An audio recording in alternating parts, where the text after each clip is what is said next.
ગીરગઢડામાં eco કારના 4 ટાયરની ચોરી થઈ. હાલ ગીરગઢડા પોલીસ સ્ટેશન ચર્ચાનો વિષય બન્યો છે.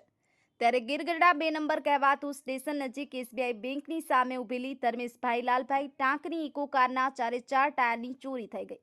જે જગ્યા પર ચોરી થઈ છે તે જગ્યા ગીરગઢડાના 2 નંબર કહેવાતા વિસ્તારમાં આવે છે અને તે જગ્યા પર ગીરગઢડા પોલીસના પોલીસ કર્મીઓ પણ ડ્યુટી પણ કરતા હોય છે.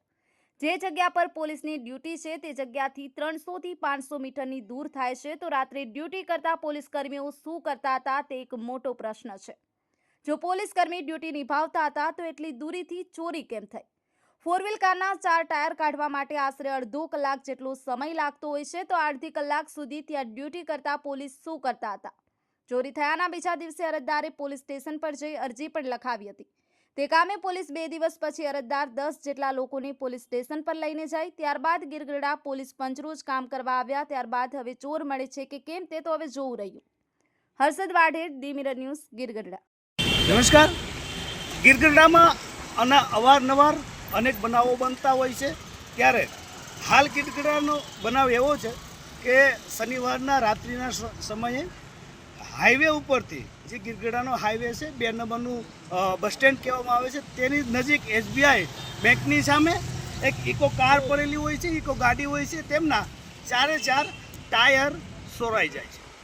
ગીરગઢડા પોલીસ સ્ટેશનના તાબા હેઠળ આવો પણ બનાવ બને છે કે રોડ રસ્તા ઉપર 4 વ્હીલો હોય છે, એના ટાયરો પણ ચોરાઈ જાય છે. તો અહીંયા સુરક્ષિત શું છે? સુરક્ષિત કંઈ જ નથી. ગીરગઢડા પોલીસ સ્ટેશનના જાણે હાથ બંધાયેલા હોય. આરોપીઓ તેમના હાથમાંથી ભાગી જાય છે. પોલીસ સ્ટેશનની અંદર રહેલા અધિકારીઓ કોઈકની ઉપર દમન ગુજારે છે. ત્યારે ગીરગઢડા પોલીસ સ્ટેશનની હલકાઈભરી વાતો પણ સૂત્રો પાસેથી મળી રહી છે કે બુટલેગરોને સાવરે છે. બુટલેગરોનો દારૂ પોલીસ સ્ટેશનને મળતો નથી, પરંતુ એના ઘર મળી જાય છે. ક્યારે? હપ્તો લેવા ટાણે. તો અત્યારે હાલ શનિવારની રાત્રિથી આ જે ટાયર છે તે સોળાયેલા છે. પોતે જે ગાડીના માલિક છે એ અરજી લખાવવા જાય છે. અરજી લખાવવા ટાઈમે એવું પણ કહેવામાં આવે છે કે આજે રવિવાર છે, આજે રજા છે. ભાઈ, ક્યાં નિયમ છે? એવો તો ગૃહ વિભાગનો કયો નિયમ છે કે રવિવારે તમારું પોલીસ સ્ટેશન બંધ હોય? કઈ રીતે બંધ હોય એનું પણ કંઈક ચોખવટભરી વાત કરજો. પીઆઈ સાહેબ, આપને જ કહેવામાં આવે છે કે રવિવારે આપનું પોલીસ સ્ટેશન બંધ છે. એવા તમારા જ કર્મચારીઓ આ લોકોને, અરજદારોને કહે છે. તો હાલ જે આખો બનાવ છે તેની ઘટના આપણે જે ગાડીના માલિક છે તેમને પૂછીશું. શું નામ છે આપનું? ધર્મેશભાઈ, ગાડીના ટાયરો જે સોળાયેલા છે એ કઈ બાબત છે? શું છે? ગાડી કઈ છે? ડોક્યુમેન્ટ તમારી પાસે છે? કઈ રાત્રે થયો છે આખો બનાવ? પોલીસ સ્ટેશન ગયા, તમને શું જવાબ મળ્યો? આખી બાબત અમને. ગાડી મેં અહીંયા પાર્ક કરી હતી. રાતના સમયે આ ટાયર વહી ગયા છે, બરાબર.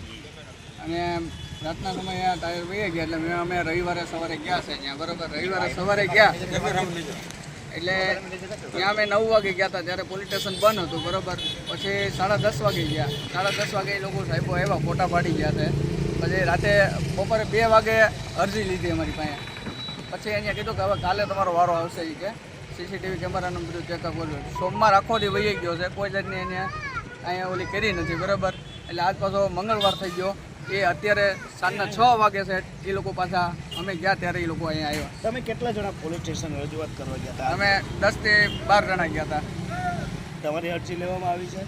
હા, અરજી રવિવારે બપોરે 2 વાગે લેવાની હતી. શું લાગે છે તમને કે ભાઈ તમારી જે ગાડીના જે ટાયરો ચોરાયા છે તમને પરત મળશે? ચોર છે, પકડાશે કે કેવું લાગશે? હવે એ તો સાહેબે કીધું છે કે તમારે ગાડી અહીંથી લેવી તો તમારે છૂટ છે કે, બરાબર. ગાડી મારે લેવી તો મારે અત્યારે મારા પૈસાના ટાયર એમાં નાખવા પડશે, બરાબર.